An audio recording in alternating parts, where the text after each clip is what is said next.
Previously on the Whiskey Stories podcast. We've just finished recording. This is a post-recording impromptu Drink up. This is like a reward for getting all the way up to Dornoch. That was fantastic. A great first episode. This is what's at the end of a long day of recording, So Angus and I are having a 28-year-old Altavania. which I'm about to taste. Peated or unpeated? That's the question. Could you do me a favour? I think unbeaten. I think so too. I don't think there's Also, another fantastic label. At least I'm not getting any. We're teamwork on that one. I'll join you in a wee bit. Yeah, because I think it's 50% unpeated malt, 50% peated malt, so this is unpeated. It smells unbeaten to me. It was 49.1, and this was 1996, and then had 4 years in an all rosin hogshead. Alright, let's see what. I'm just going to move a couple of things. That's sensational. Here, well, lads. I also meant to ask you, but your favourite Thompson Bros was at the end. Could I get something? A wee dram? What's your glass? I don't know, just any will do. I think I'll clean out. Have you had any kind of soup? Why didn't you have the same as us? I think I had. you had Aye, Kanasuke. had a Kanasuke. Right, we're all on the Altavania. Why not? We can all talk about it. I'll pop right on this side. You'll enjoy that. I suppose I didn't say mine. The Thompson Brothers have done some phenomenal grains, like some really good, like relish. Bourbon 32. Yeah, that's what I was going to mention. Really? Yeah, I think it was either 31 or 32. 31, it wasn't 31. Yeah, I sent a bunch of samples. So Tom Pinson, who I've mentioned on the podcast before, moved to Melbourne. Yeah. And I gave him some parcels of minis to drop off at bars. And I think I sent about 150, 200 mils of that 31-year-old Gervin from Thompson Brothers to them, because I just thought it was like a fantastic showcase of well matured and well bottled grain. I mean, we've made. I can't. It's a bit surreal that we've. It's Friday.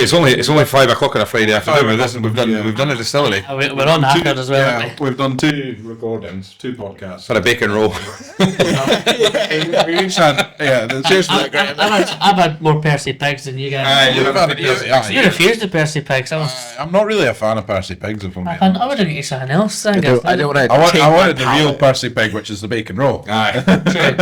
But we're all on a wee Thompson Bro Altavania 1996. Wow. We've had some really cool drams. We all had a wee taste of the Springbank 1950.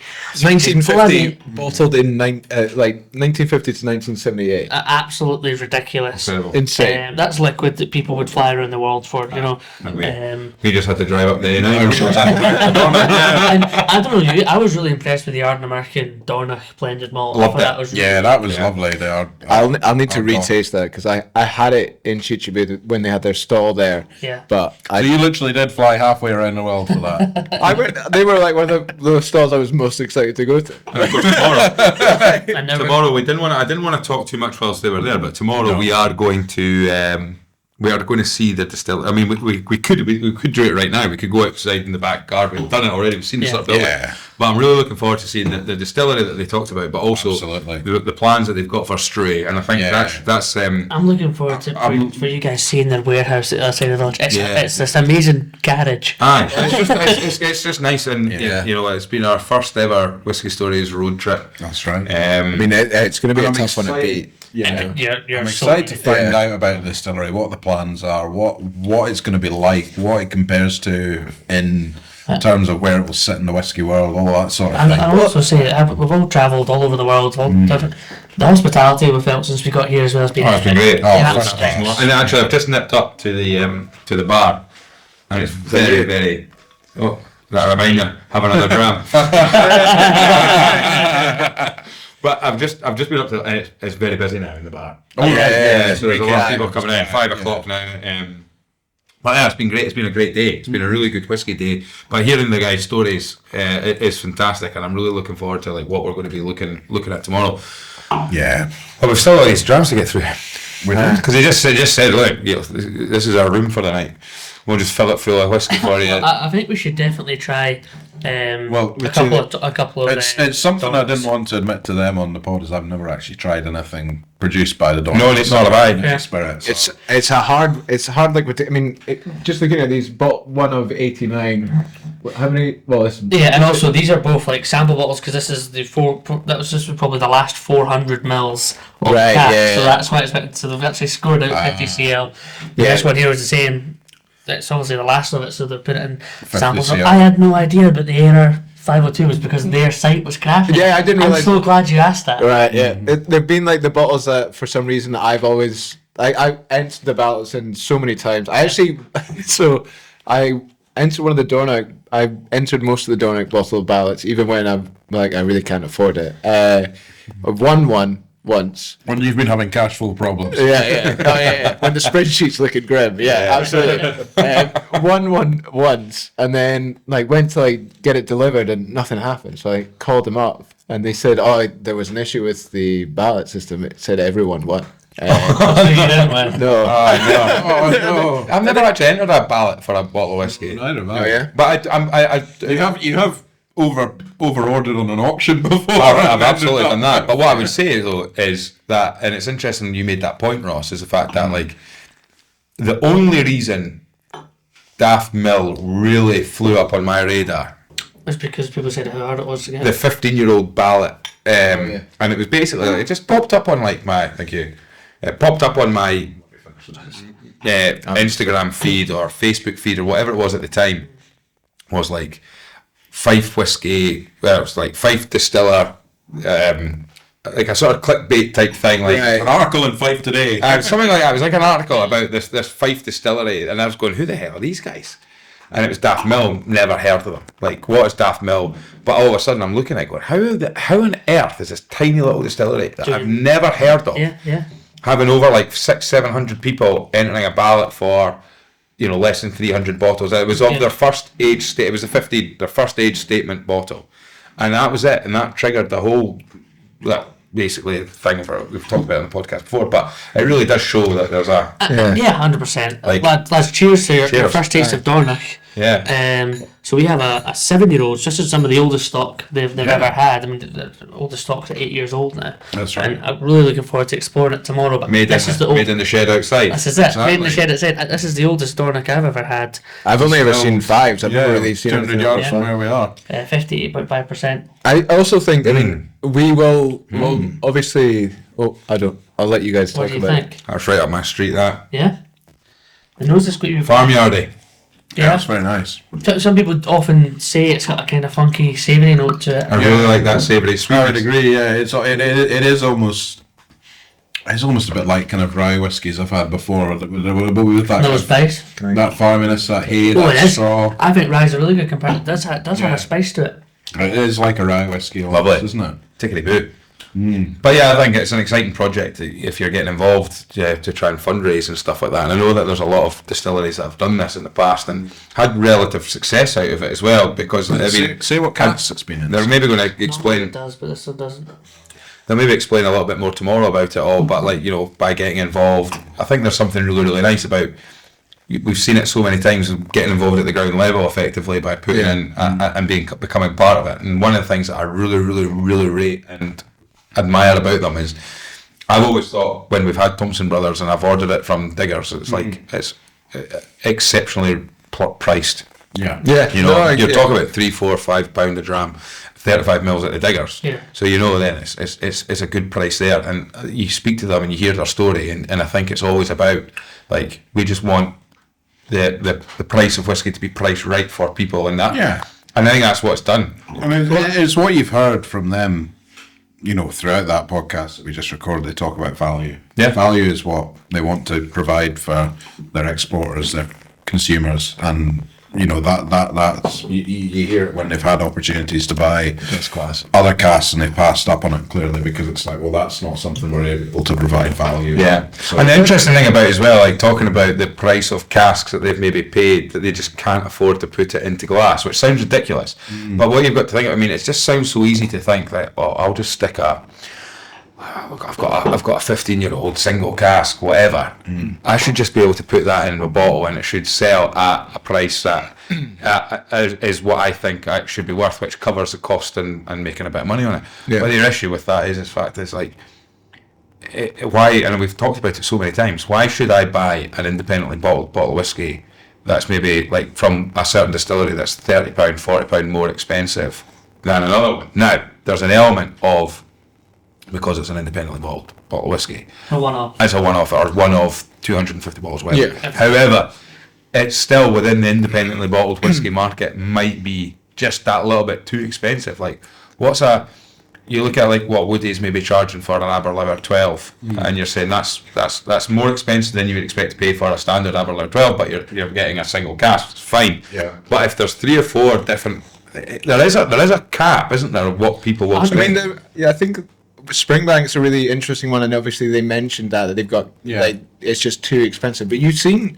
30-year-old Springbank sell for £900 a bottle, and then you've seen another person do it for 450. Yeah. Yeah. You know, that might just be when they acquired the cask and how long they matured it. It's a really interesting market, and I think these guys are in a position that they are pretty much buying finished products. As you asked about the new spirit, they're buying casks that they find thought provoking, they think works for the brand. I think when I think of Thompson Bros, it's a word that we don't use in whiskey very often, but they're trendy. All right. They're the trendiest independent bottler. So it's interesting that they still have this set of morals where they go, they are so trendy. There will be people that will buy everything that they produce because of the labels, because of the quality of the product, because they trust Phill and Simon as cats, because they are involved, as we heard, all the way through the process. It's absolutely amazing. And I know this is where it comes down to trust, and I think you could say about them that they are very trendy, and with that means that if they didn't want to provide value and go down that route, then for a certain amount of time they probably could, and people would buy them out of habit. But clearly, at a point that trust would be lost. And also the fact that they build the trust through the bar. Like, I love that. I Yeah. love the fact that it's like, oh, it's a bar, because it's it really right. does show you. And I think it's a fantastic opportunity there, where it's like, if you already have a core fan base of people coming into your bar for one particular reason, really, is the fact that they're going, that's blood, you get good whiskey in there. And coming, what we talked, Angus, we talked about it last week, a whiskey destination bar, hotel in an area that brings people to it. Fife doesn't have it. And Dornoch does have it, because not only, I mean, doesn't. the thing about it doesn't have it, but let's put it. There maybe will be one in St Andrews, right? What I was going to say is it doesn't have it's it. not going to be but as reasonably priced as it is. I suspect it's screaming out for one. That's it. And whoever grabs the bull by the horns might be Well, I think extremely successful. it just. I think last week I'd open up a bar in Fife. Is that hotel. what you're not a hotel? Are we hotel and Fife for a whiskey bar? Graham? we I hotel. don't want to tempt you because you're quite impulsive. I'll do it. But I mean, I'll tell you a funny story about a whiskey. It's just really on the spreadsheet. Come on, mate. I'll tell you about a whiskey story, right? Velour carpets, the whole thing. But what I'll tell you about Dornoch being a whiskey destination, and it absolutely is, because I've come here for the whiskey. Well, that's what we have. Because not to Dornoch specifically, but I stayed just outside Dornoch for a couple of nights. I visited Balblair, I visited Glenmorangie, and then I was on my merry way. But equally, I've come to this exact area partially just because it's a nice place to come. Yep. But also because I knew that there were a couple of whiskey distilleries I was very interested in. We drove past Glenmorangie. I appreciate you brought me so I can see my great-great-grandfather. Well, that's exactly what it was. We decided we're going to have to do I think that's a perfect point Angus made, and I also think to add to that point, all of us as individuals will be back. Oh yeah. And it's one of those things, yeah. it's your first time being here, your second, our second. I already know that even if it wasn't whiskey related, that the wife would love to come up. Yeah. I'm gonna have to. Well, I'm in the sort of different situation from you two, whereas my wife actually likes whiskey, so I've actually got grief from coming up here, because it's like, well, I remember when you used to take me on whiskey trips, Angus, and now you've got your whiskey husband. Exactly. So, During that hot tub, guys. Yeah. Oh yeah. So, maybe I will have to take my current wife. It's basically a nice big double-ended bath with a shower. we swirl around inside. Can I ask him about one of these whiskies? Because you have obviously done Japan. I know you've had lots of Kamasuke. This is a collaboration bottling I'm trying now. Selected by Thompson Bros, single cask Kamasuke, and it's absolutely bloody delicious. Yeah, it's I'm reading fantastic. it and I'm seeing it's 4 years old. Can you tell me about Kamasuke, Chuck? Because while I've got you, I feel like you should. I'm going to have another bag. 58%, Heated 4 one. years old. Why is that so delicious? Their stills are based. They've got they're using a mix of like really oily new make and then also really skinny stills. They've got a still quite similar, I guess, to Glenmoe and Macallan. Okay. Those are the two spirit stills. They are also really south main island. They're in Kagoshima area, so much more aggressive summers. It gets up to like 40 Well, I'd say degrees. it's a really warm and humid climate. Yeah, I mean, so you- very much. You know, Japan's got contrasts of climate, and if you're down at the South Kyushu, you're not going to see a frost. Because this is what it says. I mean, it's this going to is- be. I It's mean, in the that's- summer. You're talking 40 degrees, and East China's you know. stretch. So when I went Yeah. to the Japanese distillery, whiskey made richer and smoother is what it says. So when I went to the distillery when I was there last year, I think they're probably about 12% rate of evaporation per year. So like, Okay. and even initially where they were situated, I think they were struggling. It was like 17% And so the evaporation. heat's also probably accelerating the maturation, which Yeah. is why this 4-year-old's bloody delicious. Yeah, so you're getting a lot more wood influence over a shorter period of time. But to bring it back to the Dornoch guys, I also think after having tasted Dornoch liquid, what Phill and Simon were talking about is how they made these connections across Europe with wholesalers and importers. Yeah. One, they knew they loved whiskey from the stuff that they were wanting to showcase to people, want to talk about people. They were then bottling stuff that they thought was incredibly exciting and wanted people to taste it at a reasonable price. So when they opened Dornoch, and as Ross and I have seen, like it makes no sense, like what they are doing. It's amazing what they're doing. But when you see it, you'll be like, what, okay. What like, do you mean? Well, that's it. Well, spirit from this. Like, how's What I really like about that, what Yeah. they were saying was when they talked about like we didn't do it the conventional way by like we kind of just said let's just start and see how it goes. Yeah. And to the degree there's a I think the thing with these guys, and you see it in the way they come across, and maybe they're just very good at it, and we're getting the wrong end of the stick. But from what I get, money's not the main motivator of them. Money's a problem for them, but it's not the motivator. The motivator is producing a quality liquid that people will talk about, and it's almost status within the world of whiskey that these guys probably are motivated by. They want to produce the best liquid, and they want to, have that rather than and give value to it rather than say we want to make the most money we possibly can out of this. I will argue that they might not even be thinking that we should make the best liquid. It's the most interesting liquid. They're using like barley varietals from the 1700s. They're like really bespoke, like unusual characteristics. And we're going to get into that tomorrow. Yeah, sorry. Yeah. Chuck's just getting excited. He's had a dram It's now. a good He's had a couple of bangs to the head. Everything's a bit loose upstairs. And for them just be like, right, thanks so much, guys. I'm running off to a really important meeting. Enjoy another dram. That's myself. We'll see you tomorrow morning. Brilliant. Yeah. Well, listen, lads. We've had one bacon roll. I'm starving. It's been absolutely fantastic. But look, we're sitting here on our at the end of day one of our first ever Grand Tour. I'm sitting here feeling like Ross Barr's dad, starving.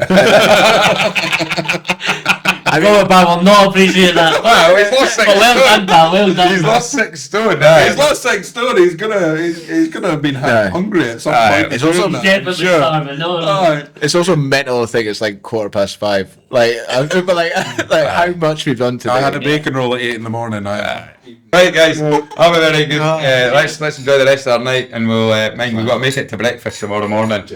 Right, you ready to rock and roll, Chuck? Right, I'll say right. So this is it, lads. This is it. This is it now. I see here Back entrance. on your garden fence it says notice these premises are approved by HM Revenue and Customs. Angus, have you got any of that on your garden shed at home?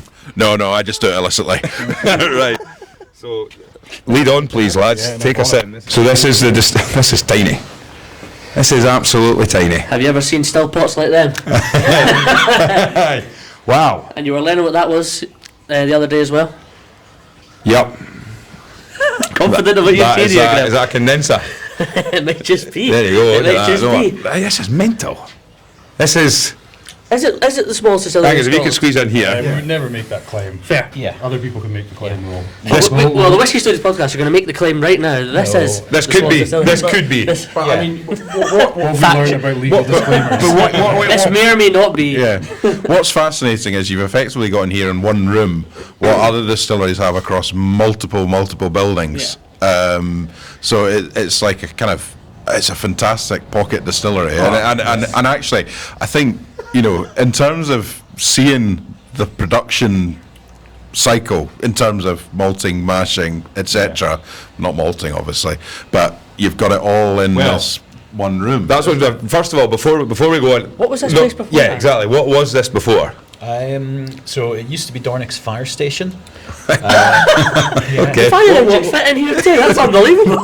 Yeah. It's Helicopter on Yeah, the and roof. then it was used to. So I think they stopped using it in the 1960s, and then it was just used for junk storage ever since. Right. And at what point? So you guys are. So how old were you? We talked last week about on the podcast about your parents coming into Dornoch Castle, and you guys. So what ages were you when you first moved into the castle? That was a part of the family business then. Oh, 25 years ago. So you would have been 14, 15. 14, 15, right?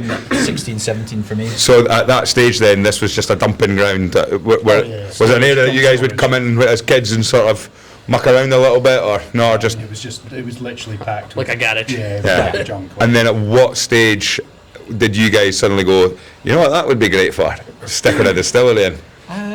The idea had been kicking around for quite a wee while. I think what Strathern did when they kind of pushed through and they got the exemption, so there used to be a minimum still size that you're allowed in Scotland that was based on an old law, which your still had to be past a certain size, so like 4 people couldn't just carry it off up the hills. So you argued that as well. Yeah. Yeah. Well, I don't think they've ever released So whiskey. they've They're not. released whiskey, but They're they not weren't- verified. They've made spirit. Yeah. So that was so when was that then? What stage were you? Strathern would be about 11, 12 years ago. You were looking at what they were doing there. No. Strathern would have been operational in 2013. Okay. And then and we had a tiny involvement there as well. Right. So we tried to petition them to do some more older style production, and provided a lot of information. Spent a bit of time with Tony, both on the setup, and then went there to work for a bit when it was. So just so I'm right, Strathern was another distillery that you guys were. It is another distillery. Yeah, right. And so you had a connection with the distillery then. Well, we made a connection. Right. We were kind of petitioning them to do some more older style stuff, and did a little bit of work there as well. And in exchange, we got to do our first experiments of our own. I mean, there's something travelling through above our Well- heads. There's washbacks above our heads. Well, that's what I want to do, right? What I'd like you to do is, and if Chuck can manoeuvre himself, point in the direction of where the process starts, all the way through here. Mash tun in the corner here, semi-lauter mash tun. We usually do anything from 225 kilograms to 250 kilograms. She can handle a bit more, but we tend to find we get better results with a lower charge into her. Then we've got underback here. We obviously kick off 100% with heritage grains. Only heritage varieties of barley. Majority is floor malted, the majority is organic. We've got underback here of our own design. We've just got the one hot liquor tank here. So we run, rather than running multiple waters, we don't recycle our third water. Instead, we run something more akin to like a fly sparge. This underback's of our own design. It's got a guillotine filter here that can go up and down and can be removed for cleaning. So when you go back in time, before semi-lauter mash tuns, you had full lauter mash tuns, or they're being hand mixed, which gets a lot of the small particulates will make their way to the bottom because you're mixing around and around instead of sidey. So lots of little bits drop through. So older style mash tuns had a much finer mesh on it. So this has got like modern style, quite wide gaps Big in wide the arms. plates. Yeah, okay. Well, the holes are quite large. You can open it up. Be careful, because Chuck might want to go in there, and then he might bang his head on the way out, as he did at the Tomatin Distillery. With one hand. Yep, there we go. See, it's clean. This is amazing. It works somehow. So we were just stood in We're now getting our own like Springbank style patina everywhere, you know. Yeah. Everything's just so clean. So. Oh, wow. Get right in there, Chuck. Right, Chuck, have a wee gander in there. Yeah. That's... So she's got an unusual feature where she's got a slightly concave plate as well, Oh, go on, have a look in which there. is which was an early accident. All right, so not by design then. No. So we had a little issue and it got so it's been reinforced now. Ah, good. And in terms of, okay, right, so before we move on then, sourcing this equipment and buying it all in, and was it a case of, now we can afford this, so let's get it in, or did you go, let's just get everything in at once, or was it a sort of build your own distillery bit by bit by bit? Well, all needed to be here to make whiskey. But it's quite. You'll see everything's held together with modular parts. These stainless steel pipes, valves, and they've all got dry clamp flanges. So it's like a big Lego set. So it's changed. So it's changed a bit over time and been reconfigured. It's a bit more than a Lego set, more Meccano. And did it all arrive in pieces and like part of it, or did companies come and help install? We looked at we bought the different elements. With what we were doing here, a lot of kit was kind of off the shelf. So Right. or, Off the shelf or semi-custom for a lot of it initially. And getting Makes that sense in. for the space. So I take it. I mean, what was the challenge in trying to get that into that corner then? Because The motor, the sort of top hat agitator, bearingsy bit that with the shaft that can all come out. So. Okay. Well, someone would have had to, I'm assuming it came through that door there, it came and through you had to that door. carry it in. we cut the beam there, lifted the plate up, Oh, God. had the motor elsewhere, brought it up on a pulley, then put the motor back in with the drive shaft as well. So that went back up. And the way you and put then- everything in, have you felt it has been the most efficient way to fill this room? Because obviously you've got to make that decision at the So start. Simon wanted another washback here. Well, we had one more washback, so we did. we bought 7, and the original plan was to have number 7 washback here. Okay. In this place. And we had to give that one up. It was just too tight. And above us, so hang on, let's carry on the So it process. goes from so mash in, recirculate out via the heat exchanger, where it'll then be pumped into, where it'll be cooled and then pumped to any one of the 6 washbacks. As Here. Simon said, everything's modular, so the whole thing just disconnects, reconnects. When we are filling washbacks, we disconnect it to. So you plug it out of one washback, plug it into another. So everything's kind of modular. So- So a lot of brewery hosing and things. So washbacks we usually fill 800, 850 litres. They're about 1,000 total capacity, but we never fill them up. Is So it poke your head in. Oregon pine? Oak we're brewing there. Yeah. And so do you feel that must make a dramatic difference? Oh, what a smell. Not in terms of flavour. It's just that surface area that you can never clean that allows Builds your- that character. allows your kind of native colonies of wild yeast, lactose acid bacteria, fermenting bacteria to all just get stuck in here forever. And you're above us then. Did you get them up? Four above us. So there's a mezzanine manpower. here. So before any of this was built in, we basically put them up there over the mezzanine and built the wall, so they're there forever. Our repairs need to be done in place. Like I said, when we were doing this, we weren't thinking super long term with it. No. It was all about kind of just that proof of concept, showing what we could do. So it wasn't, weren't considering how do you get the washbacks Get it up and running changed. with no debt, no shareholders. So the washbacks are basically off-the-shelf wine vats. So they came from off-the-shelf, as in they weren't manufactured for us, but it was like a standardised design. Yeah. Came from Serbia, so Eastern European oak, and you can see here we basically kick it. cut the band. We cut the bands. The bands were a little bit higher, and you can see that original core there. So that's where the drain was. So it was never a total drain. So we had to redo that, core that out, cut it, reband it, and then obviously build it up from there. So all of that was. We just had to kind of learn as we were going. That must be And in pretty terms, hard. in terms of these things getting installed then, you were sort of saying earlier on about some of the characters that you'd come across with the installation and having to sources, what What was that then? Well, I think the mash tun, for example, we literally went on Alibaba and found like a manufacturer of brewery equipment. So if anyone's in the distilling industry and is on LinkedIn, you probably get approached by like brewery people or glass manufacturers from mainland China, and that's kind of where we went with it. So, and it was actually a really great piece of kit. Like the design, it's really quite well made. There's a few flaws with like where the sight glass is on the other side of like where you want the sight glass to be. The other side that we ordered. Some sort of mirror system might work there. I don't know. But it all works. It works really well. The washbacks, we had the dude who delivered them, drove them all the way over from Serbia, and he ended up for some reason he stayed in Dornoch for like 2 or 3 days while I was waiting for like another job to drive back into Europe, and he was just like, he had all of his own booze and stuff to me. His like his own what do you call it?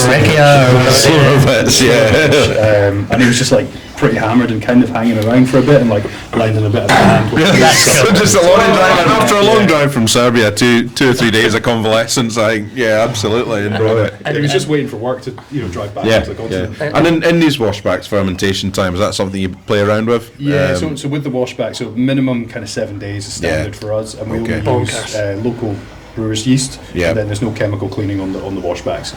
So we try and kind of maintain, as Simon says, like the ghost of every yeast that's ever been in there, and like your own like micro colonies of that building. So what's cleaning these like without chemicals then? Is it kind of hosing the fairy liquid, or pressure washer, definitely not hot water. No. Jump inside and scrub that. You get like the ring of like dried yeast at the top, and that just needs a really good scrub with some hot water. And will it affect the shelf life? These are small, and you're doing really long fermentation. How much? These 6 are. How long are they going to last you? I mean, these are all kind of thick as hell. I mean, they'll last a good long time. As long as you treat them well, as long as you leave liquid in them and you're not leaving them empty for too long. Not too dry. They're really good. Yeah, I mean, oak's robust. I mean, that you think of sailing ships that lasted 100 years from 17th, 18th century. Put like the tarry rope down the. Exactly. You don't know that, do you? Chuck's got his hand up. Chuck's got his hand up. Chuck knows how. I just wanted to know, it's the barley. You're talking about heritage. Sorry, I've got echo on the headphones. Heritage. Mind the camera as well. Nice. Got so much to do. Heritage varieties and all organic. What was kind of like the big reason you went down that route? Obviously, people talk about Golden Promise, XYZ, but you guys have done some really strange varieties. For barley, we're looking at varieties that were used in the 1960s and earlier. So 60s is kind of our cut-off point. So like you just mentioned, Golden Promise, that's about as far as we go. And we'll use any old barley varieties that have a connection to historic brewing and distilling. So, and is there any reason for that? You can't make a whiskey in the style of the 1960s or 1950s without using the appropriate ingredients. If you're going to use modern malting variety, modern distiller's yeast, you're going to get modern results. So that's a conscious effort from yourselves to create a whiskey that would take you back to. I mean, you mentioned in the episode last week when we recorded that one of the things that you guys started out by doing is like buying old bottles and opening old bottles and having it. So having that old style flavour profile. So what kind of old style flavour profile do you get that would be different from what we're getting modern? I think we weren't deliberately. There was things we were seeking, but we were just trying to build in precursors. So as many like precursors for more potential flavour creation in each part of the process. So whether it's the barley, the fermentation, the washbacks, the fermentation, slow distillation, the cut points. All we're trying to do is leave as much room as possible to build as much flavour and character, and build our own kind of little house style that we have here. Really championing the spirit that you're creating rather than spirit first. Spirit first. And what when we talk about what we had Stephen Woodcock on from Glen Murray, and one of the things that he said is distillery character is where he had sort of managed to create a career on going into a distillery, stripping it all back and then rebuilding it, but maintaining a distillery character. So what is it from here, from in this tiny little distillery, what is the distillery character that you guys are looking for? So for starter, we get quite a thick spirit, quite a heavy spirit. That's important. Both, it's a pleasant mouthfeel, a texture, but acts as a carrier for all the other flavours that you're able to get in there. It's able to coat your mouth. It also seems to like reduce the sensation of the alcohol as well. It kind of camouflages it in that thickness, and then you get a really long finish with a good mouth coating. Yep. So that's the base you're building from. Then with these extra long fermentations, with a lot, they're highly biological, so you get this really high level of biological complexity. So the flavors aren't straightforward engineered feeling. It's like a thick, rich tapestry of many different things, all interwoven. And then we look to kind of top line peak on kind of different types of. And so obviously then talking about the texture and how important it is, it takes us on. You guys come in this way. Show us. I think Dan's probably on his cut points. I have been. Oh right, we're on. I have been here before. Good timing, we're just moving to spirit as well. Remind me, where did you get these stills from? These are Hogas from Portugal. So Back 7. Oh, sorry. So did these come off Alibaba as well then? No, Hogas are. Well, hang on a second. So we've actually we're getting a cut. They're taking cut points right now. It's the money shot. Chucky, are you getting all this? Are you? I guess it's going to be the cut point, but I cannot guarantee. Okay. No. What are you looking for? You'll kind of know when you nose it. It's kind of a fine balance when you reach the tails where you want that kind of oiliness. We get a bit of this like charry note that comes through, but then you don't want it to be like too vegetal and overly oily as well. So it's also thinking about the whole mix. So it's like if you're cooking a meal and you're like, right, I'm going to add salt to that. It's like you're not going to take a handful of salt and be like, oh, I'm definitely not adding salt because of the salty flavour. You know that the additive of it throughout the mix of the spirit or mix of the meal that you're making is going to enhance it. So when you're smelling this kind of tailsy bit, which you guys can smell just now, it's about identifying flavours. You go, okay, I wouldn't drink that as is, but mixed with, as a component of the whole spirit. How does that taste and what is it like? So what strength are we coming out of the washbacks at? It's vary. What current washback strength, Stan? Are you circa 5? Washback strength? Yeah, ABV. Yeah, ABV. Probably around 4.5. At the end, all I'm looking at is all I'm looking at is just what I get in terms of low wines. Yeah. No, the gravity, yes, but there is not a strong correlation between my gravity and my output in terms of low wine, so I rely more on my low wines ABV than what comes before. Interesting. Yeah. Brilliant. Well, but we're on the low end, so again, in line with sort of 1960s and earlier production, where you're more, and especially pre-war, where you're more like you're more in that kind of like 5% range, whereas nowadays 8, 9, 10% is the kind of range of strength of the washback. We're actually getting sampling taste. So now you're. So this is You stuck your nose in there and said not far away. 63.6. So that's Close. Yeah, have a nose. You'll see what I mean about that kind of oiliness, fattiness. That's good, but also it's like you wouldn't want to drink that just as is. Yeah. We can have a try of the mix of the spirit. We've recently. So that's a 63.6% alcohol. So we might take it a little bit further, but not too much. Okay. No, we tend to slow down as well as we reach. Yeah, it's pretty. Throughout the kind of the cut points and the run. So especially towards the cut points, we'll slow down so we can be really accurate. But then smell the difference of this, which is the combined spirit that we've been drawing off today. This is amazing. So this wee tank here. This is a spirit safe, basically. This is where all your spirit is kept, and you've just kind of taken this, had a little swirl around. Because you may you will notice, having been to a few distilleries now, there is no big box of spirit safe where they're measuring high, low. Now, one of the things is we had Ian Forteeth on the podcast, and he talked about blending and stuff, and he said drilling down for flavour. So when I'm smelling this, what is the flavours that I'm looking to try and get that you're wanting to make that right just in the spirit? I've not noticed it yet, so I don't know. But for when it'll it be quite So we'll be looking. varied. We'll be looking for sort of that balance of fruit and wax. There's always this little kind of. I always find this sort of charry note, this mezcal note at the end of. Dornoch. Obviously, there's no peat in the process. We always have that kind of charry mezcal note on it. So I'm looking for that kind of bright green fruits. Wakes you up, you say? Absolutely. So I've never seen these kind of stills outside of here. How hard are you running the stills? Like, Well, what are Hoger stills used for in Portugal? You can see how slowly she's coming off there. So these guys get run, pretty slow by industry standards. So there's a few whiskey distilleries in Scotland and Europe that use these kind of styles, and mainly it comes down to, for me, everything's important, but your stills. It's kind of what you put in it and how you run them is much more important than the shape or size. Yes.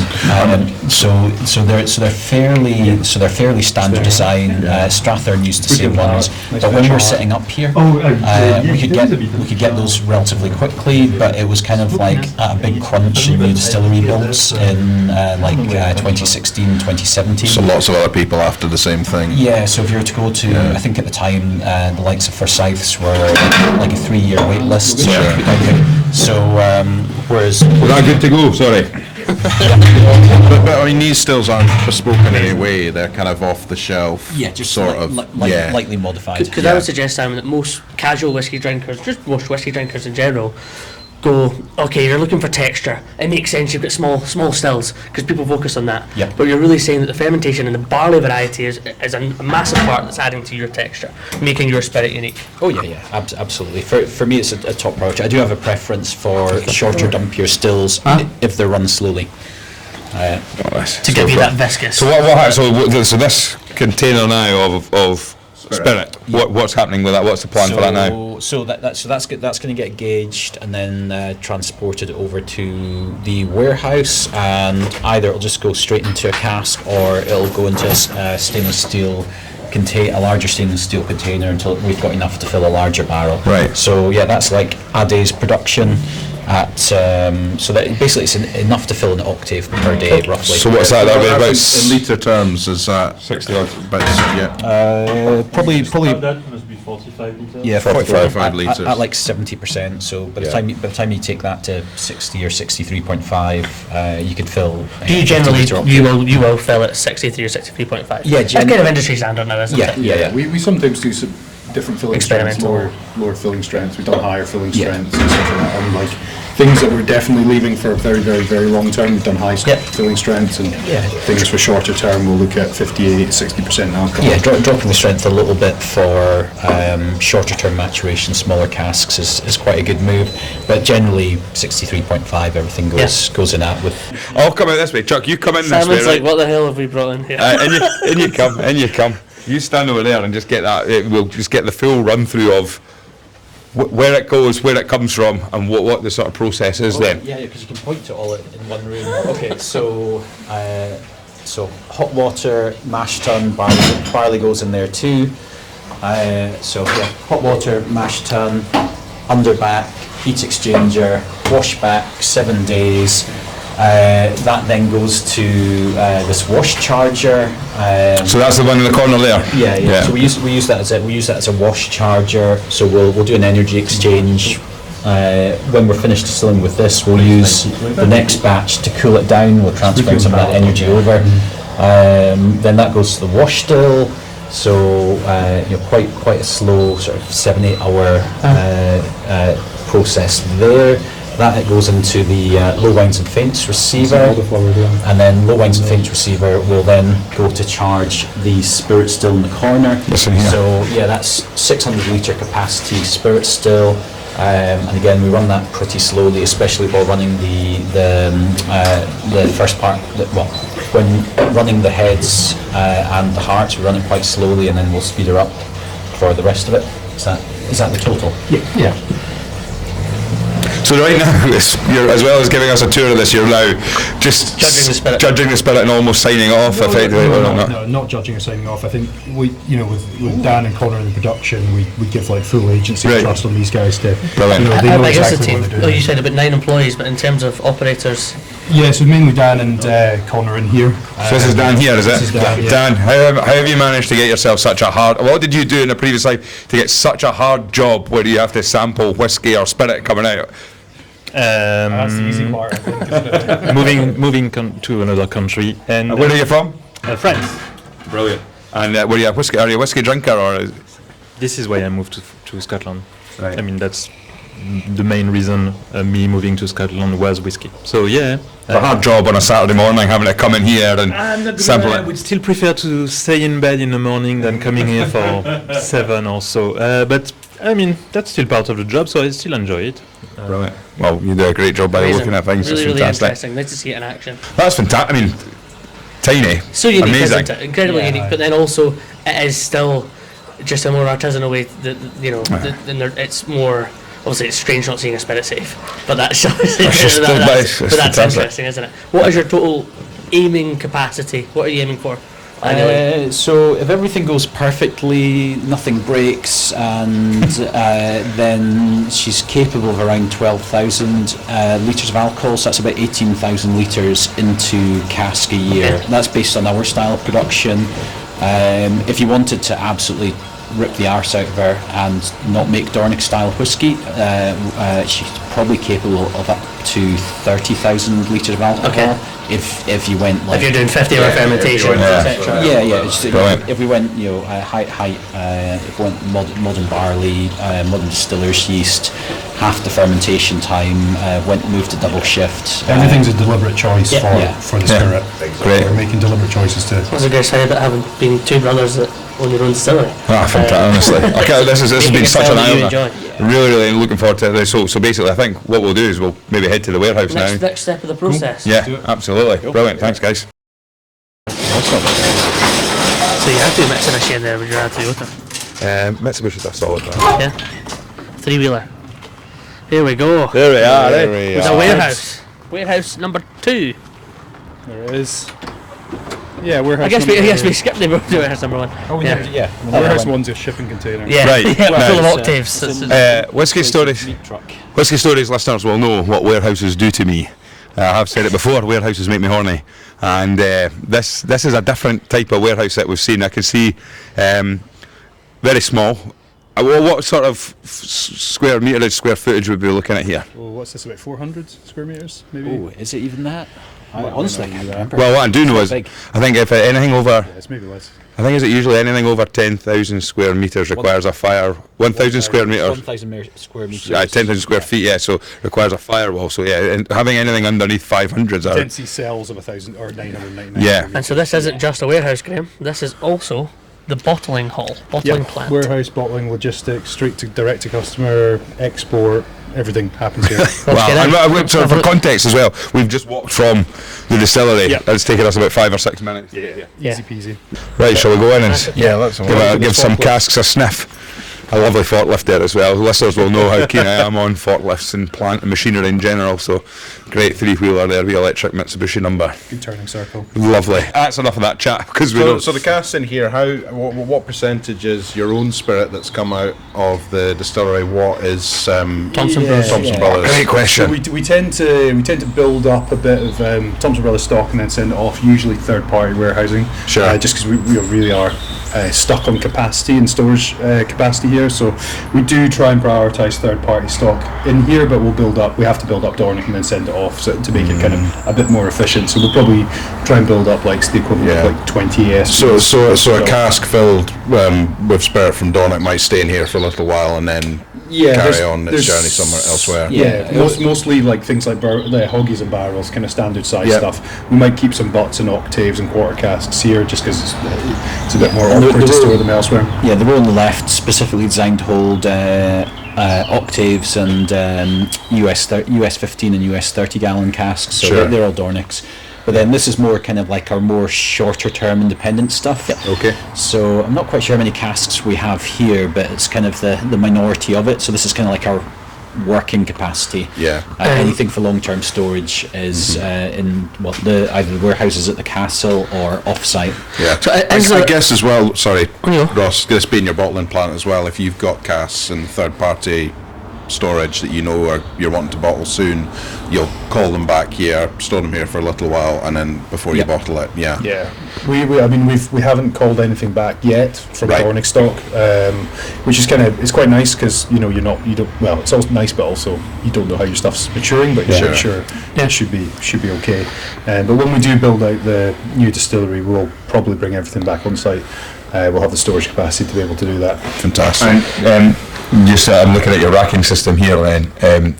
Are you happy to say who put your racking system in, or is it Thistle racking, or is it? It is, the yeah, Thistle racking? racking. Yeah, there you go. Pretty good, pretty flexible. Yeah, because that style of racking is really interesting with the fact that, because I mean, this is where things.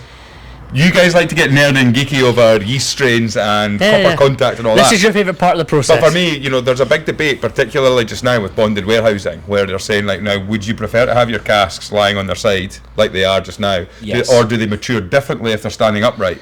Because from a space point of view, what you can do is you could palletise casks, and then you can have them on standard palletised racking, go as high as you like. Yeah, it's kind of, well, there's a bit of a false economy there, because there's a much bigger upfront cost for the racking like this, but then you've got much better accessibility for your stock, both for checking your casks and for moving them around if you need to take some out. But with palletised, when the cask's upright and you've got all that weight going from the top down, your cask does most of its breathing in the gaps between the staves, not like through the wood. Most of its breathing comes. So when you got all that pressure on top and you got staves, they're kind of getting slightly compressed, so you get a higher level of losses from palletised. That you're also more likely to get leaks. The bungs are quite often on their side. That's a weak point as well, so it's more likely to leak through the bung. And then if you do get a leak, because they're so tightly packed in there, you might not see it. And if you do see it, you might not be able to access it without moving literal tons and tons and tons of pallets around and reorganising the warehouse. I think it makes sense if you're filling like 100,000 casks of X spirit from Y distillery, and it's the accountants will calculate out what the potential losses are and just accept that they're going to lose casks along the way, and it's just the volume.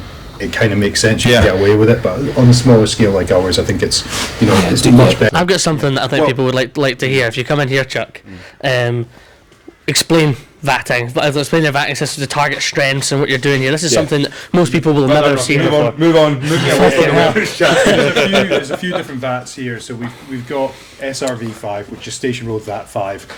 That's behind Chuck. That's our spare washback from the distillery that we talked about earlier. So basically we put it off to where did I put that? Speyside Cooperage. Had it charred, toasted. So Eastern European oak vat for basically a marrying vessel.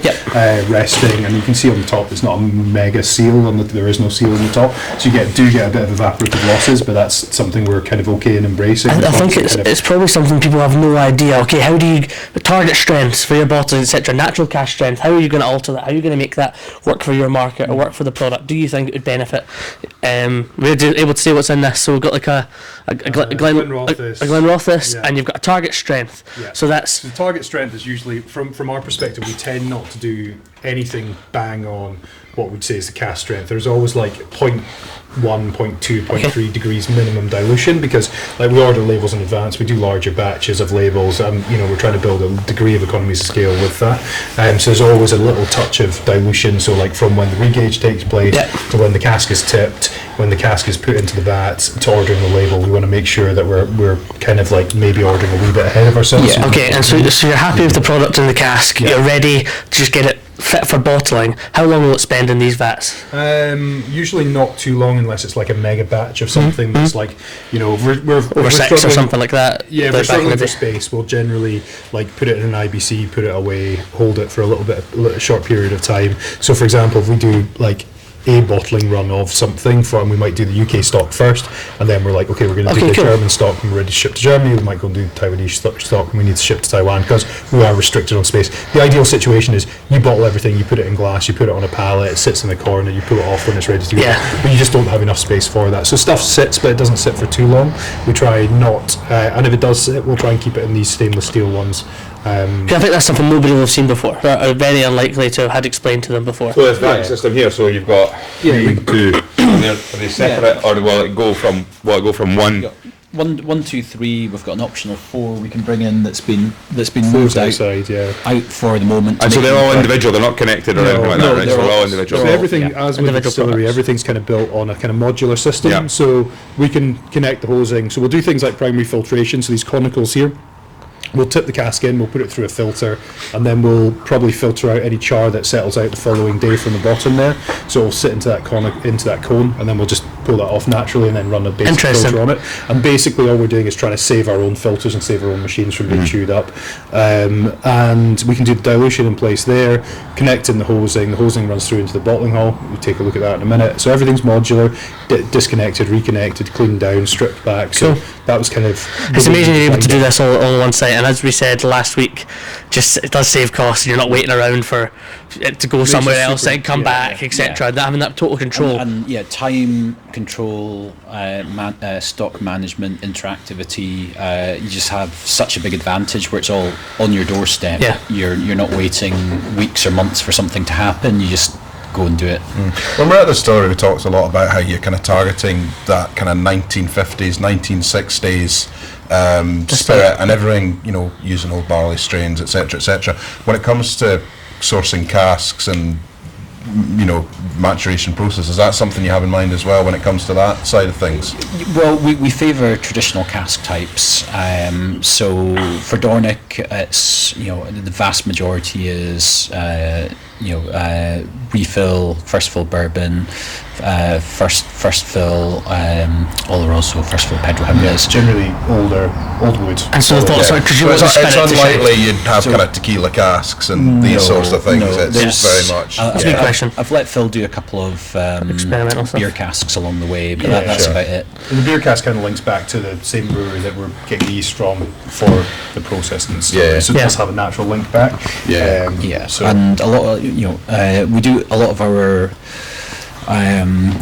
Oloroso and Pedro Jimenez casks are ancient Solera casks from Montilla, so they're not so we've got a really big bank of Oloroso and Pedro Jimenez butts, but they're not from Jerez, they're from Montilla, but they're very old Solera wood, which makes 60 a difference. to 80 years old. Yeah, so they're not, so the sherry seasoned versus actual sherry casks, if they've been in a Solera. They're actually they're the real deal. used for producing wine, not seasoned casks. Now, I'm gonna, if you don't mind, I've spotted something, because we talked a little bit yesterday, mystery malt. Right, is this it? What is this? Now, if we can see here. Are we okay to talk about this, Simon? Mystery malt. It's something that we talked about last night while we're having dinner, and I found it fascinating. I think by the time this recording goes out, mystery malt might be on its way. It might be starting to look like it could be a new product for the Thompson Brothers Dornoch Distillery. Yeah, being bottled just now. Depends on when this goes out, but we're probably weeks. This is going out in 2 weeks on Thursday. 2 weeks. So we might be putting some teasers out of that at this point, but we can probably stop it. Yeah, we can probably make a little stop on this. So mystery malt. Customer doesn't know what they're getting until they've bought the bottle, taken it home, and uncapped it. So this is Series 1, but for Series 1, who's on Series 1? Yeah, it's important to say that they won't know until they uncap it exactly what it is, but they can check their odds on the QR code. So I'll give them a breakdown of what we've put in it. So basically they know you're not going to basically fill it with like dog shit whiskey. And and also you guys have spent so long building up that trust. Well, that's exactly what goes back to what we talked about, in the previous episode, is that we actually were talking on the way up about the debate over whiskey tastings, and it's been something, and we talked to Justine Hazelhurst about it, and there's been a few of, do you release what is going to be on the tasting, or do you have the trust where if you're asking people to pass over 50 quid to come to a tasting, but you're going to get 5 blind drams picked by somebody? Now, a lot of people might go, I don't know what you're going to give me, so I don't know if I'm happy to hand over £50 yet. Or you get some... Reputation's going to be the key there. 100%. So, do you want to go, you were kind of passing over that?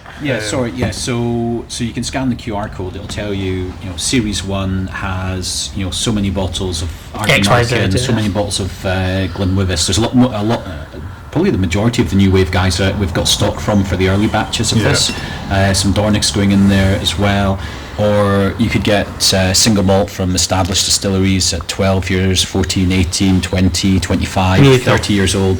So the idea is that at £65 a bottle, whatever you get represents fair value. It's got to feel like you're getting fair value. Yeah, but if you get a single cask Rassy, you'll be like, oh, it's not bad for that, I guess. But if you get yourself 28-year-old Royce, you're like, oh, I've done not too bad. It also removes kind of shelf bias as well. So 100%. The consumer's not going to be like, oh, I'm not going to drink that Glenlivet. Will it all be bottled at the same strength? 4 years old or whatever.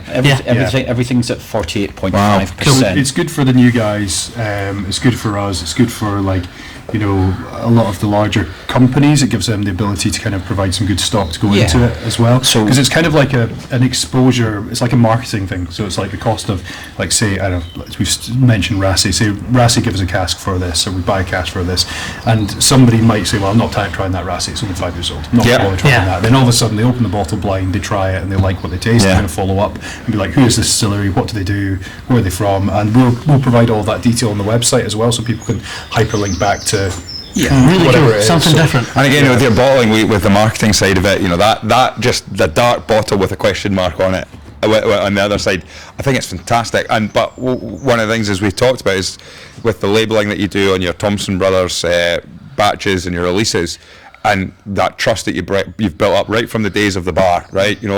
Trust us. You come all the way to the Dornoch Hotel, Dornoch Castle Hotel. You come to the bar for a dram. There's going to be decent stuff behind the bar. Then it's the bottling. Trust us.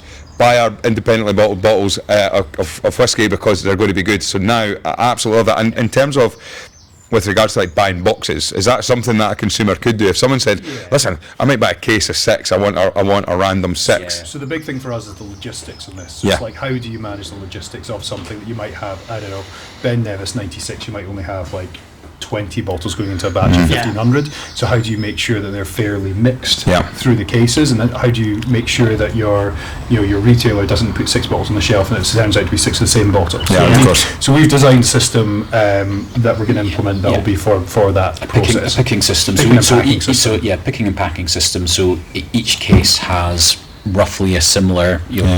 We assign like an in-house value to each bottling, and then each case will have a roughly average value. Except for the Whiskey Stories case,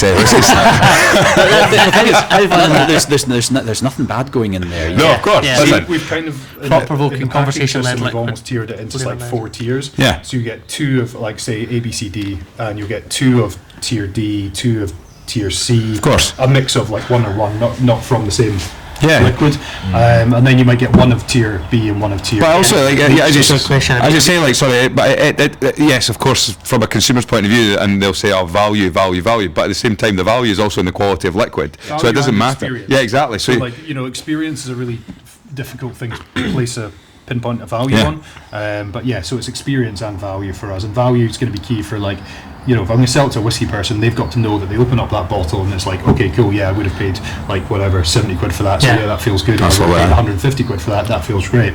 So that's kind of the value element. Yeah, and the experiential element is like, you give the bottle to him and be like, that's epic. I've got you a bottle of whiskey from Thompson Bros. I don't know what it is. So on the label as well, we put with thanks to our distillery friends, big and small. Yeah. And because it's been quite collaborative, because it's not competitive, so it's not like someone's gonna.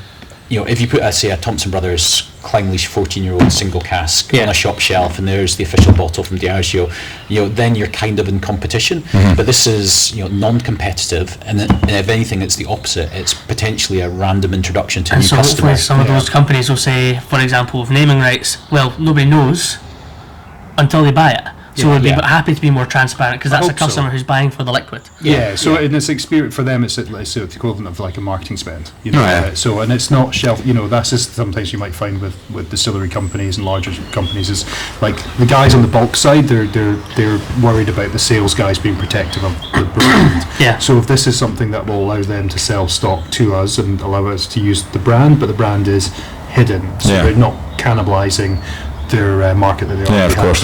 And then from the new guy's perspective, it's basically the same thing. So it's like if our mystery malt and it turns out to be an Ardent American, if it was like Thompson Brothers Ardent American on the shelf, it's like you are competing for shelf space with Ardent American, and you're selling. It might be a nice introduction for people who wouldn't have picked up an Ardent American for the first time, and then they try the distillery for the first time. And the great thing as well is about and something that's really as somebody who's kind of come into whiskey and this element of whiskey fairly recently, is that the ABV as well being under 50. Yeah. Because sometimes cask strength whiskey for a non-whiskey drinker can be quite an intimidating. Suddenly if you say, I know someone who likes a dram, but they like their core ranges, but that would be a perfect gift for them. Yeah. If I'm giving them a cask strength one and it's sitting at 56, 57, 58%, they might go, that's rocket fuel, because for them, cask strength whiskey isn't something that they drink very I'd regularly. also say we're rebuilding Bobby Barr's whiskey collection.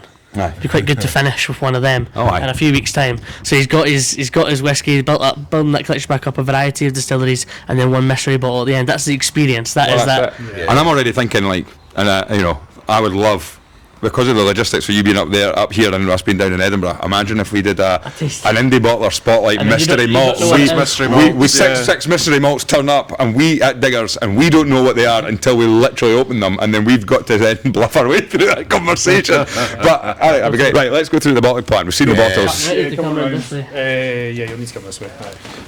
Final part of production. Fantastic. So you can see the. We'll move down this way. Wait, chuck Yeah, up you guys this. come all the way down. This is very familiar from Lady of the Glen.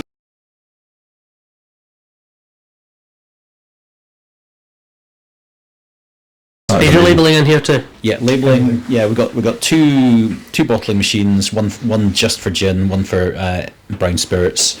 Got capsule spinner in the corner, and then we've got two different labelling machines. We've got our first one that we kind of keep as backup / it's actually better for doing the Dornoch labels. Or it works better with tapered bottles.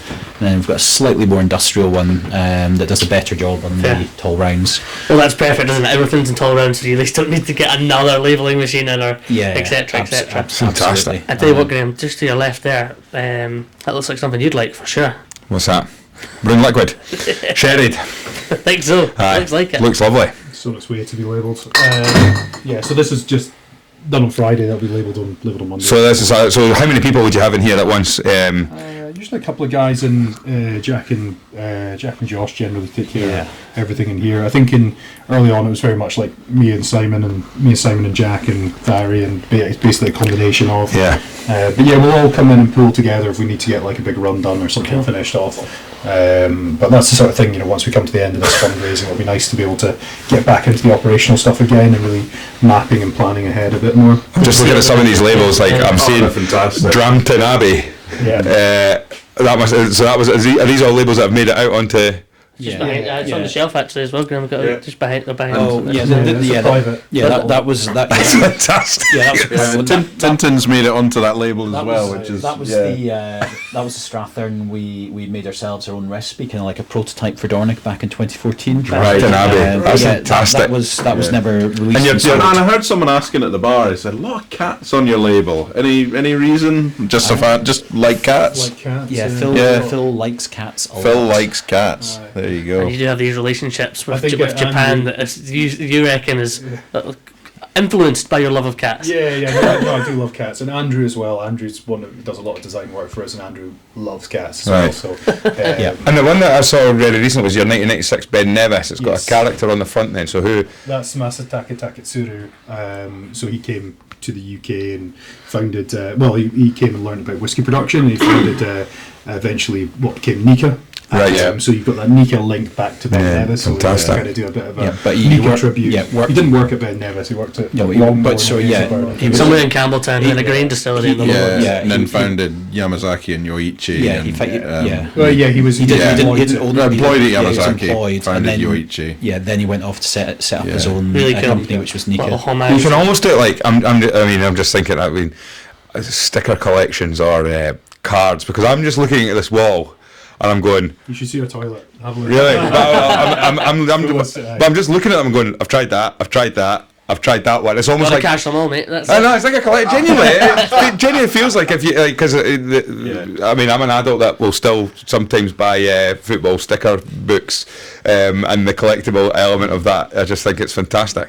Do Thompson Brothers top trumps. Yeah, Thompson. What's your ABV? That'd be fun. Well, one label I've noticed, and it was one we were actually. I think Ross, you had a question you're desperate to ask, is the Sutherland label, the bottling. I think we're going to see it in the bottle shop and have that kind of concept. Yeah. We could explain it here, I guess. Sutherland is something that me and Chuck found in Edinburgh in our bars. 5-year-old Sutherland, old retro label, looks very similar to an old kind of 70s style from a nearby distillery. Yeah. And tell me about it, and what's the long-term plans for Sutherland? Yeah, so blended malts. So if we call it Sutherland, we're only allowed to have malts in it from Sutherland. Currently, there's only 3 operating distilleries in Sutherland, which is Clynelish, Dornoch, and Brora. So that tells you what's in there. Mostly Clynelish. The proportions kind of 70-something% up to 80% Clynelish, 20% Dornoch, and the two mix really nicely together. And then a token drop of Brora just from a bottle for now. Maybe one day we can get a hold of new Brora for blending with. That's it. Maybe one day. That's it. What a cool product to bring at a really good price for a whiskey drinking market. We're right in the area you're from as well, which is nice as well. Sutherland's a huge region with a really small population. We've only got up until recently only one distillery, and now you're back to you're up to 3, which is great. Soon to be four. And so we've been doing annual releases of that. We work quite far ahead, give it a really good time to vat and cask. But then when we have the Struy distillery, and who knows if we can ever get a hold of some new Brora. There's some different plans for like how we want to do it in the future. So I really like the idea of it being 5, because I think it's obviously a lot of the Clynelish is much older, so we're usually 8 or 9 for the Clynelish, and the Dornoch is a minimum age at 5. But we've got plans in the future to try and do some blended at birth, and then like further mature those for different series in the future. But we see it being part of our kind of core range moving forward, like an annual release that we'll do moving forward. I think this year. So blended at birth, blending new spirit at birth, and do some matches, because a couple of people have done it in the past, but it's been a long time since. Yeah, you get a bit of it. So I think famously Ben Nevis used to do it with their malt and grain spirit. Lochside did it with their malt and grain spirit. So Hazelwood done a really high end kind of experience with that great liquid. So that's kind of one of the plans we've got for it, but it's time and space, money. And so we might see a 4th Sutherland distillery creep into that recipe in the future. Oh, definitely, we'd love to build it out with Struy, and we'd like to do different proportions and different styles and so on. So, but we want it. We're really lucky. I mean, having like Clynelish up the road and having Brora up the road, these are amazing distilleries. I don't want to go into Clynelish too much, but Clynelish famously waxy texture. You guys, New Spirit, you're looking for a vintage style, you're looking for texture. You must feel it complements that recipe. Yeah, I mean on paper you wouldn't have thought it complements, but it does. It's like waxy cubed, it kind of starts looking that way. Waxy squared at the moment. Maybe waxy cubed. Waxy cube's another thing that's it's another product. Okay, I love it. Right, so next one. That's another one in development. Let's move on to our next part of the. Absolutely. Let's move on. Right. Well, like every good distillery tour, it always sort of ends up in the shop at the end, and this is where we are. You not only have you got your own distillery 5 minutes away from your bonded warehouse, but another just across the road, a stone's throw away, there is a shop, a bottle shop, and this is a we have to swing by. So we needed more office space, so there's an office round back, and we ended up putting a little shop in here. So it's a little bit different because this is our offline shop. Right. So anything that's on our website or on ballot, this is entirely separate stock. So the idea is that there's always something in stock interesting if anyone gets lost and find themselves up here. And if they are, opening hours Monday to Friday. It's currently Monday to Friday. We can't sell alcohol before 10, so 10 till 5.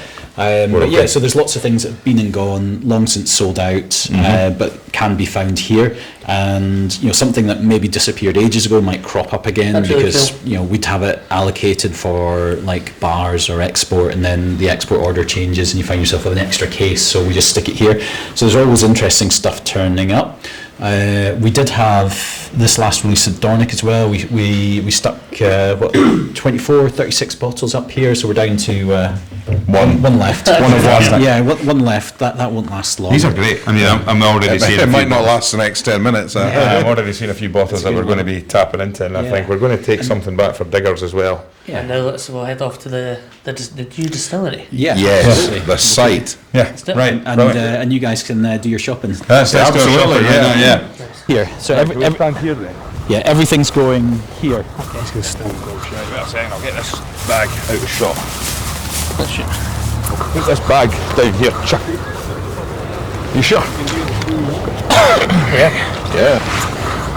Well, let's all stand in a... Stand in there. Yeah. Well, you got the Struy Hill over there as well. So The rain is coming. yeah. Sorry, that's... There we go. Right, we're ready. Angus, clap us in.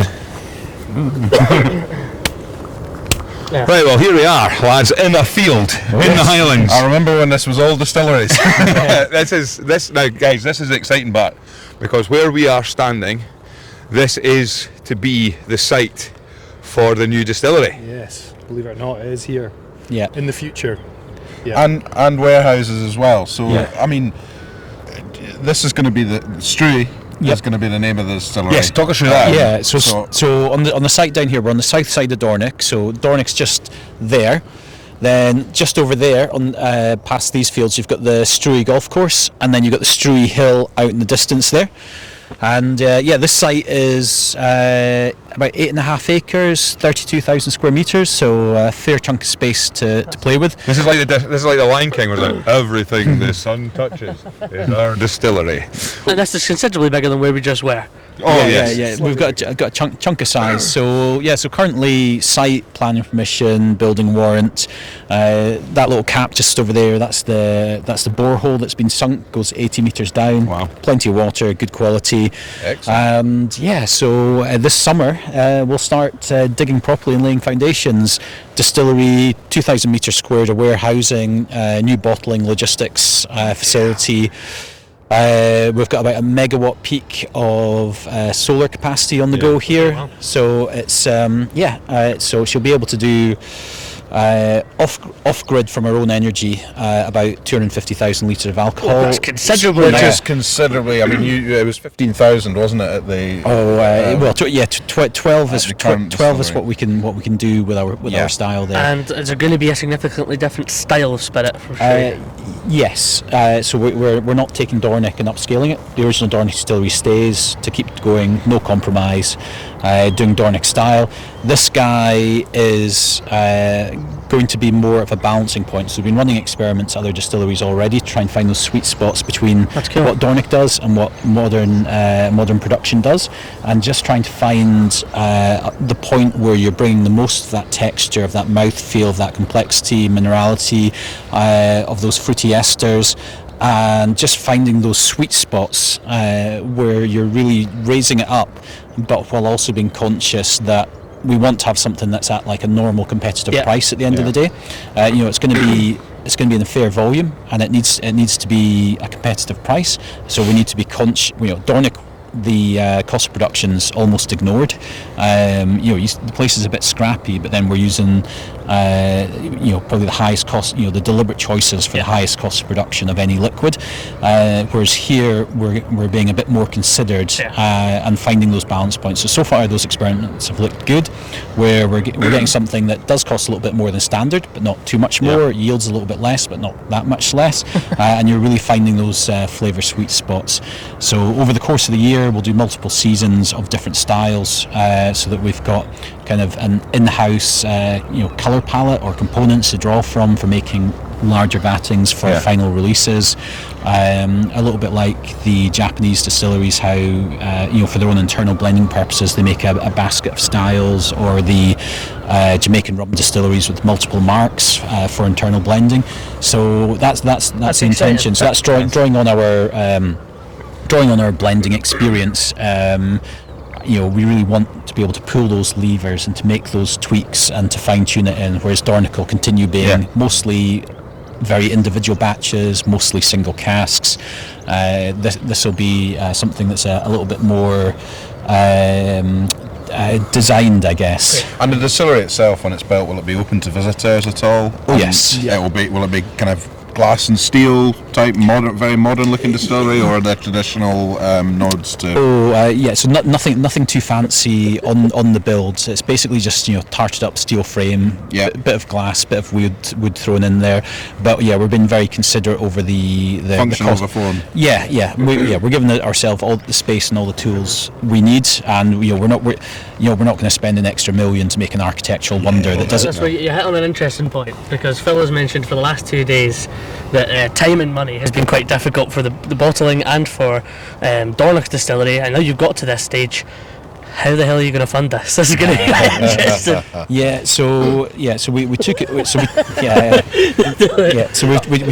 took the project really far from cash flow, which is why we were tight, because we're doing the hotel, doing the independent bottling, funding Dornoch Distillery, and the excess profits were basically getting absorbed into this project for architects, design, a million professional fees, etc. Just to get to the starting line where you're allowed to build is a huge. It's taken a long time. It does, and we've heard that. We spend. heard that with Portleith Distillery. We heard that challenge. Everyone thinks about the construction of it. Yeah. Everyone thinks about wow, but to get to the point where you could actually put a shovel in the ground and go, we have broken ground.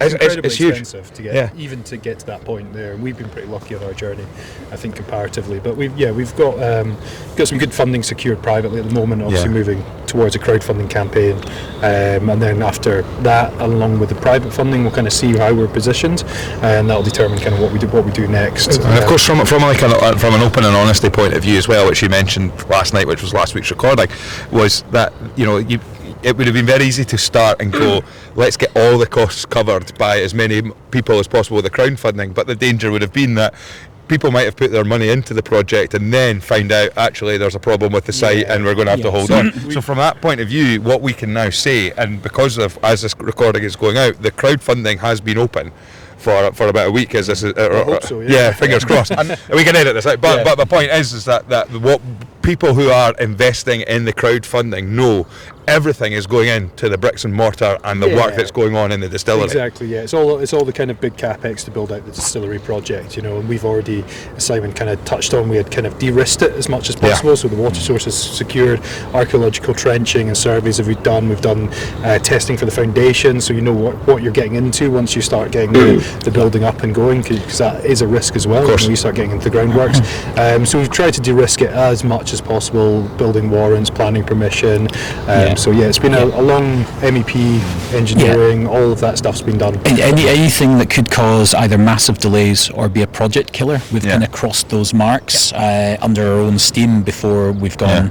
Given the current whisky environment, maybe your best option would have been to YOLO a crowdfunding a year ago, but then we'd be putting a lot of risk on other people. And so you spoke over the weekend about the trust that you're building up with all of your brands, and so obviously investment is risk, but you're going to keep communicating to the people that do decide to invest in Stewie. There's going to be lots of collaborative ideas. I think it's all down to individuals to kind of do their own due diligence and make sure they have comfort with whatever it is that they choose to do. We're just presenting that this is a project and this is what we're doing and we're excited about it, and these are the reasons that perhaps you might feel that you're excited and you want to kind of get involved in the project. And how could they do that? Well, with the crowdfunding, it is kind of, you get funneled through the platform into Crowdcube, and then you obviously have various questionnaires and your own due diligence to do, and you'll have surveys to take, verify your identity and all of these sorts of things. But it'll be really, for us, we are presenting that this is something and this is something that's happening, and then it's up to the individual to ensure that they're, doing their own due diligence to make sure they're comfortable. You're not looking for individuals to come in and give massive sums of money. That sounds great. You were saying, I know. We'll see. I'm still playing the lottery, but it's. He's kidding on. Look at him. He's a big man, eh? Well, now you said that, I'll choose to agree. But people can get involved for as little as £10-20. Like it's something. We want people to feel that sense of kind of ownership and they're part of something, and that's kind of where crowdfunding's great. It allows lots of people to get that sense of involvement and be really invested in a project. And both, when I say invested, not just financially, but they really get behind it. Like, I want this to succeed.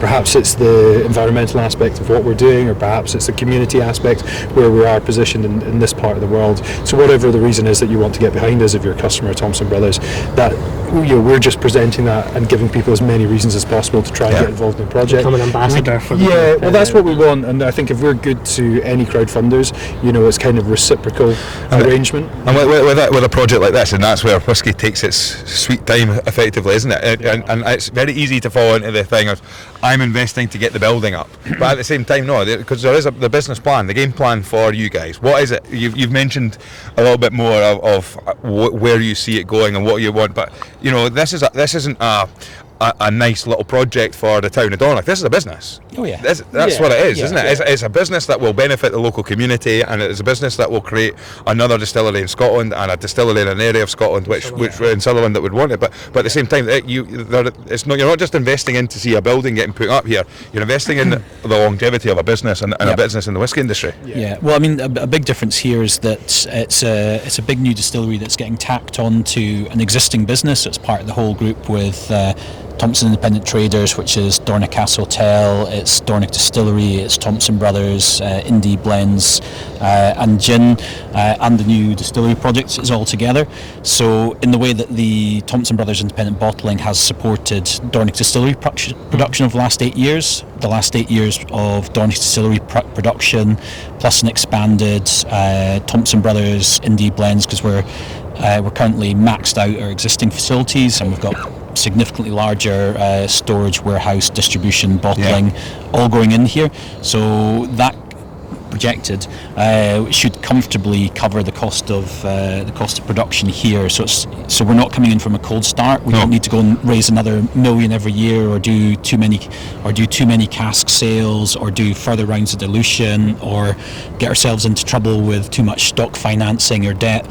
The idea is that we can run this from cash flow, where it's the capex to get up and running is where we need the help. Fantastic. Now, we are sitting here at a distillery, or standing here in a distillery. And the water source is obviously working because it's starting to rain. I'm wearing my. There's no shortage of water. I'm wearing my Thompson Bros. The perils of an outside broadcast in Scotland. Exactly. I was gifted this by my current wife Harper. She gave me a lovely hip flask there, and we have some. What we got in here? What was there? It's a 7-year-old Oloroso hogshead of Dornoch. Well, some early work. I think we should dive. Oh yeah, go for it. Cheers. Good luck. I'll pass it along. Lovely. Is this like you stood at the train station in Dingwall? This is it. This is the night. One drinking in as sophisticated as that in 2009. Whiskey on the street. We certainly are. There you go, Angus. Then I don't think I've drunk whiskey down there yet. you go. There you go. Come on, get it, didn't you? First dram. Lovely, absolutely. Here's to the Stray Distillery. Thank you very much for having us, guys. Now, one of the features on the podcast is what 3 drams. And what we're going to do is, as your brothers, I think you're actually the first brothers we've had in the possibly, a lot of couples, no brothers yet. I don't think we've had brothers. But so as brothers, yet to get Rory twist his arm to come on the podcast. What we'll do is we'll do one each, and then we'll do a brother what 3 dram. Ooh. So who wants to go first with their what 3 dram? Any whiskey, any whiskey with any story or meaning behind it. Which one? Who wants to go first, Phill or Simon? Oh right. Tricky one. You're ready. Are you ready to roll, Phill? Yeah, I think I know what I'm doing. Straight in 10-year-old Lafroig Bonfanti import for Italy, kind of mid-70s, just lush tropical fruit, brilliant cherry. It's for me, if you could go into a shop and buy that as your everyday dram, it is like one of the best whiskies I've ever had in my life. Where did you have it? I've had that a couple of times. So Marcel van Gils, who's famous Lafroig collector and wrote the book on Lafroig, he was the guy who introduced it to me for the first time. In fact, it was maybe Hideo Yamamoka. Tried it with Hideo. Whiskey Mew himself and Marcel, but I've been lucky I had it. There's a few different versions, there's quite a few different glass variations, but the earlier ones that are dark, they're just so good. That's really amazing. cool. Tropical fruit and balanced peat. It's amazing. When was that bottled? So probably mid-70s are the ones you want to look for. Cool. Yeah. That's like 5 into the story. 80s as well. Right. Yeah, I'm probably thinking about one of the ones we opened in 2014 was the pre-war whiskey tour where we went round Scottish distilleries, a bunch of friends. We all had bottles of whiskey which were distilled and preferably bottled before the outbreak of World War II. Wow. So one of the ones we managed to find was a private bottle of Ardmore. Was it 20 years old? Just like a typewriter label. The very early, because teachers were the first company to do the stopper cork way back in the day. So I worked with the guy. Alistair Longwell, who was manager of Ardmore at the time. We took the bottle there to open at the distillery, and that was an amazing day. We had some old teachers, old Ardmores, and we did a bit of research on it. He was able to track down the signature on the label to match up with someone who was like a director for 3 years, which then placed the distillation at the very, very early 20th century, just not long after the distillery opened. But it was private director stock, so it was the good stuff. Wow. And your little typewriter label on there. Really cool. The bottle's in the cellar. I can't remember the wording, but it was a private internal cool. bottling. Really? And your joint Thompson Brothers story. What's the best time you You can go on brand if you want. Yeah, aye, absolutely. Yeah. There was only one on brand. I think we're getting there with our own stock Dornoch. You know, we'll be hopefully competing with these amazing ancient drams in a few years with a bit more age under our belt. I think the cast we did for the Chichibu Matsuri, cast 136, that has that kind of balance of tropical and yeah, that was a good one. That was one of my favourites so far. The one we did for Limburg Whisky Fair was, I think, on a par with the Chichibu one. Was another Dornoch, but for Limburg. Yeah, well, I think what they represent for us is a lot of the things we've bottled so far have been small casks, buybacks from crowdfunders, and from that first year of production where we were testing a different recipe. You know, it's all still within that. You know, maybe like almost 40 different brewing varieties used, and then in different combinations of yeasts. Lots of variations changed, and then those two releases represent when we kind of narrowed and going, right, okay, from all this year long of like constant experimentation, what direction are we choosing? So both the Chichibu bottling and the Limburg bottling were from that time where we'd kind of like chosen this is the path. You know, we still experiment. You wanted to pursue. Yeah. It's the direction we continued moving in. We still experimented, but that was like gone from quite a wide range of experiments to a more narrow range of experiments. Superb. Well, listen, guys, we have to say thank you so much for having us here. This has been our first ever series with a distillery series. We've had a great time. Our road trip has taken us. Our double header has taken us to standing in the middle of a field in a bit of a rainy afternoon, but it's been fantastic. We had a dram. But look, I know that as this is going out, we won't know where the crowdfunding situation is at this point, but for people who are listening and going, this is something I would really, really like to get behind. They've tried the Thompson Brothers. How can they actually find anything about you guys? Where can we look? Where can we look on our social media, Dornoch Distillery on Instagram and Dornoch Distillery on Facebook and LinkedIn. LinkedIn these days. Or just have a look at our website, which is dornochdistillery.com. And to be honest, we've only just started the socials for Strui as well. So get on board. So Strui spell, how do you spell Strui? Struie. Right. Nice, easy to say, easy to spell. Get follow the Strui. And in terms of like with investing in it, of course, you mentioned it's very important. People do their own due diligence on this, and you know, whilst the project what we're listening about sounds absolutely fantastic and things, it's it's important to know people should invest at their own risk. There is risk. There's always risk in everything you, as you might know. It's a lot. I'll never get those Marconi shares back.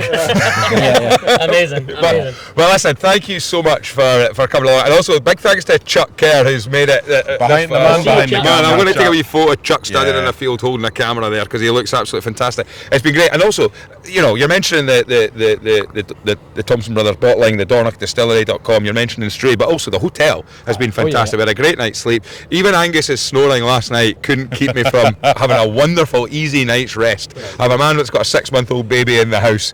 It was a lovely night's sleep I had last night, and the drams behind the bar, the food, absolutely fantastic. I couldn't have looked after it more, and we're going to enjoy a Glenallachie tasting this evening that you're putting on in the bar as well. Really looking forward to that. But give us 5 stars on the podcast. Listen, watch us on. This is going to be a great one for the YouTube channel. If you're listening, thinking, right, hang on a minute, I need to see what this is like. We are really in a field. Yeah, you're going to have to rewatch it. But basically, it's been fantastic. Thank you so much for everybody who tunes in, follows us. Give the guys a follow, give the guys a check out, see what the project's all about. Thanks for Chuck coming up, holding the camera. It's been great fun. We're going to have some more drams. Cheers, everyone. Cheers, lads. Yeah, cheers. Thank you. Cheers. After a long day's filming, we have retired to the Dornoch Castle Whisky Bar. Got a hell of a lineup. Angus, what are you grabbing? I have got a Dornoch Castle Castle exclusive blend. Yeah, I'm on that one too. 8-year-old. This year's doing that one. It's Northern Very Highland. nice it is, yeah. It's a Northern Highland blend. So that's right. It's Northern a blended Highland malt blend. as well. Not a Sutherland blend, but a Northern Highland blend. Yeah. Maybe a touch of Bob Lane in there, you never know. Potentially, yeah. I think it's a refill. I was having a wee gander at the back of the label. It's a refill bourbon barrels and some hogsheads in there. I've got this same blended bottling for Dornoch as well, but it was done about a year and a half ago, so slightly different makeup. But I didn't see the back of the bottle, so I couldn't tell you what It cask. seems a little richer, doesn't it? And I'm actually the same as Angus, but we've got an amazing flight of an example of what you can get here that you wouldn't get elsewhere. Yeah. Chuck, take us through it. We're travelling the world here. We've got an APAC flight, I would say. Yeah, Basically 3 Japanese whiskies, 1 Australian. Unbelievable. I just mentioned, so Phill and Simon have been phenomenal to us. And I said I was going to grab a measure of that Shizuoka they've got in. And he was like, oh, okay, no problem. Here's a flight for you. So we have a Mars Tsunuki bottling, bottled by Whiskey Mew. So That was delicious. Independent bottling it's from really them. nice. Very drinkable at 61%. That was my favourite kind of. Foam Bananas, Yeah, Ross, was absolutely. a comment.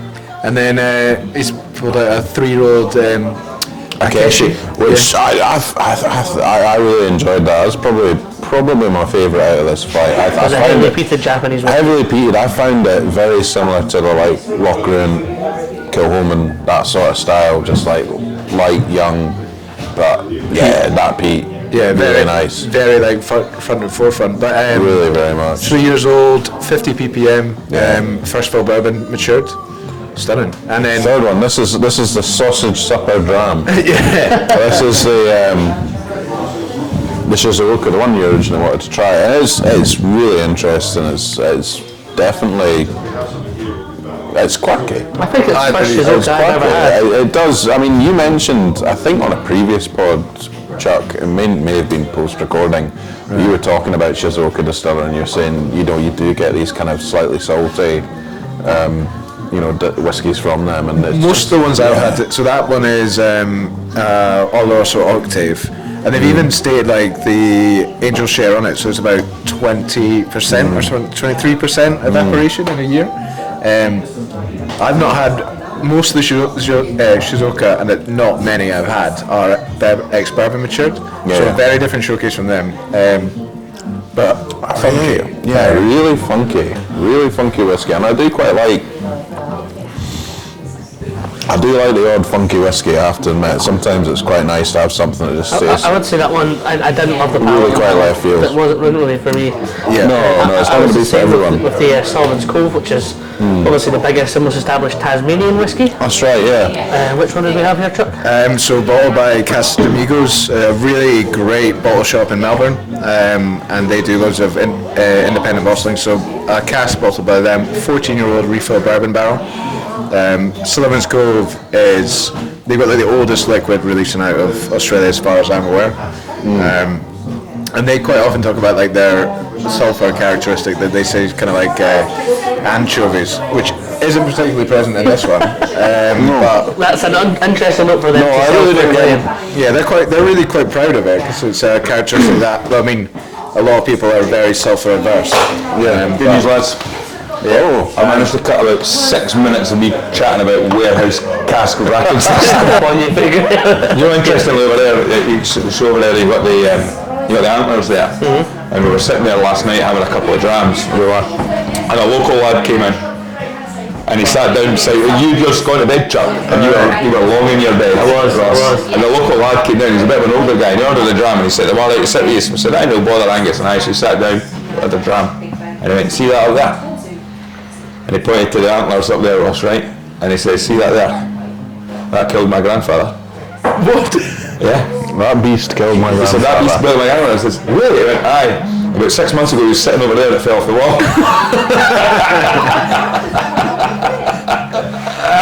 Not odd at all. I saw you add extra butter to your croissant, which I've never I seen thought that was before. interesting too. I didn't see Yeah, I've been picked up on my croissant eating technique before by my cousin's wife is French, and she genuinely was insulted by the way we ate a If croissant. you just get a big lump of butter, Right. put it on one side, and then bite into it. No. That's what you've done. The way to eat a croissant, I don't know how you should eat a croissant normally. I'm not French. Oh, really? But basically what I do is take the croissant, right? Might need to record this tomorrow morning at breakfast and I'll talk you through it. It's basically History Stories podcast. You get a croissant, take your butter, and you just stick it on top of just flatten it down. How else are you going to do it? Because I've seen somebody Just make the butter stick to the croissant. I've seen somebody cut the croissant open once, Yes, you can have croissant sandwiches. butter it, and then put their jam inside, then close it and have it as a sandwich. Yeah, that's a fact. That's still weird, but it's not as weird as what you do. No, I just make an open top sandwich. So basically, just slap the butter on Take all top, butter croissant. get your jam, And strawberry jam, up. slap that on top, and then bung it in your cup. And that there is exactly how you should eat a croissant. Whiskey has to be drunk the way that the consumer would like to drink it. If that's with ice, if that's with water, if that's with Coca-Cola, if that's in a cocktail, then so be it. And I would say the same should be said with patisseries. Patisseries. All patisseries. Eh? All patisseries. Yeah, just eat it the way you want, innit? What are you doing with chocolate eclair? Licking all the chocolate off the top. Pan of chocolate this morning. How did you consume that? Knife and fork. Knife and fork, yeah, knife and fork. Cut it into sizable chunks. There you go. Yeah, please eat croissants responsibly. Yeah, the French would say that I do not eat them responsibly. No. However, I think They would say, no responsibly. This needs to stop. Sorry, what was it? I guess. Oh, 5%.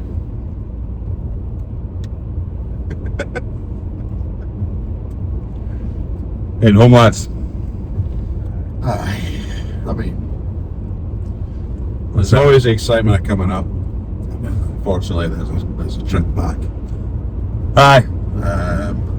I've had a great time, but it's in the past. Or jaded. We're not operating 100% here. Nope.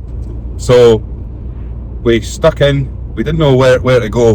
Where's home? Because we're spread out across Edinburgh. So we just stuck in the Athletic Arms Diggers, and it's telling us that we've got 195 miles to go until we're there. But by the time we're there, we might just want to have another drink. It could happen now. Right. Well done, lads.